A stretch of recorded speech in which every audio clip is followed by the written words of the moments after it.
Bismillahirrahmanirrahim. Assalamualaikum warahmatullahi wabarakatuh. Alhamdulillahirrabbilalamin.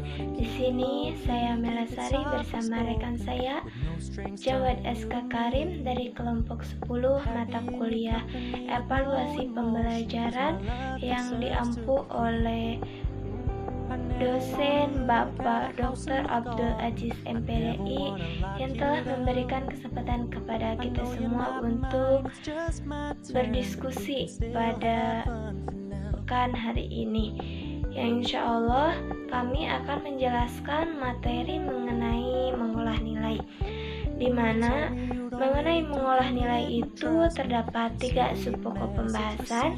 Yang pertama itu ada skala penilaian, yang kedua ada distribusi nilai, yang ketiga ada standar nilai. Nah, mengenai skala penilaian akan dibahas oleh saya sendiri, yang kemudian distribusi nilai akan dibahas oleh saya dan Jawad SK Karim, yang ketiga mengenai standar nilai akan dibahas oleh saudara Jawad.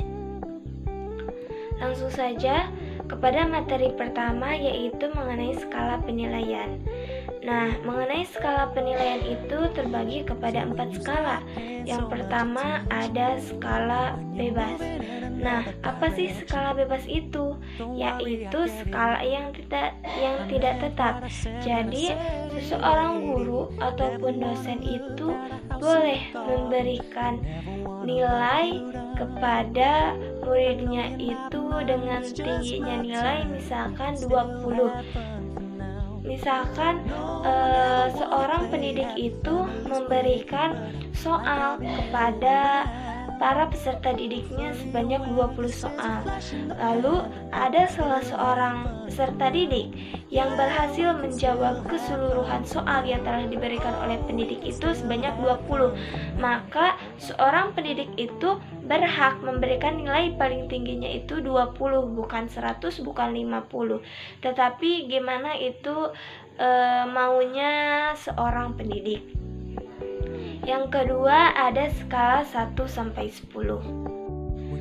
Nah, untuk skala 1 sampai 10 itu biasanya seorang guru itu mencantumkan atau memberikan nilai 1 sampai 10 itu pada rapot sebagai bukti hasil prestasi belajar siswa atau laporan prestasi belajar siswa. Nah, di dalam skala 1 sampai 10 itu jarang sekali guru memberikan nilai berupa bukan bilangan bulat. Jadi jarang sekali di dalam 1 sampai 10 itu guru memberikan nilai misalnya 5,5, 6,4, tetapi ketika di dalam akumulasi 5,5 itu maka akan dibulatkan menjadi 6 gitu kan. Kalau di skala 1 sampai 10 itu penilaiannya itu akan dibulatkan. Nah, untuk poin yang ketiga itu ada skala 1 sampai 100. Nah, memang ya sudah kita ketahui juga bahwa semua angka itu merupakan bilangan bulat. Dengan menggunakan skala 1 sampai 10, skala 1 sampai 100. Nah, mengenai skala 1 sampai 100 itu penilaiannya itu bisa bukan bilangan bulat, seperti 5,5, 6,4 bisa ditulis dengan 55 dan 64 seperti itu. Tidak harus selalu bulat kalau di dalam bilangan skala 1 sampai 100. Nah, selain menggunakan angka, pemberian nilai juga dapat dilakukan dengan huruf seperti A, B, C, D, dan E. Ada juga yang menggunakan sampai dengan G, tetapi pada umumnya hanya sampai pada E. Nah, contohnya seperti ini.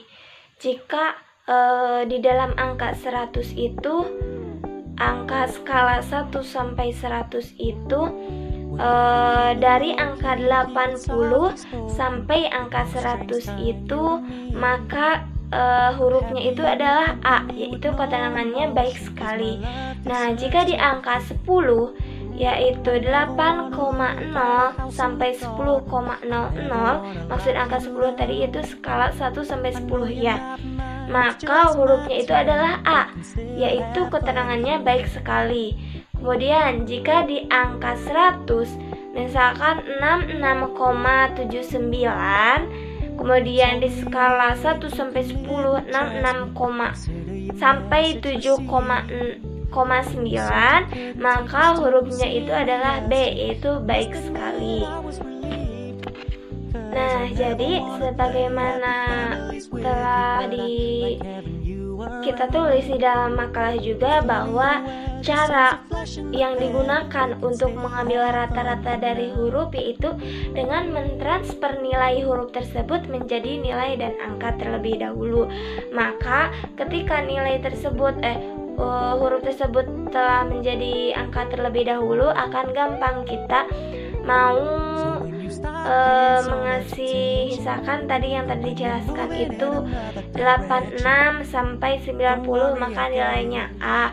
Kemudian di bawah 86 B, di bawah B nya lagi ada C, misalkan 70, seperti itu.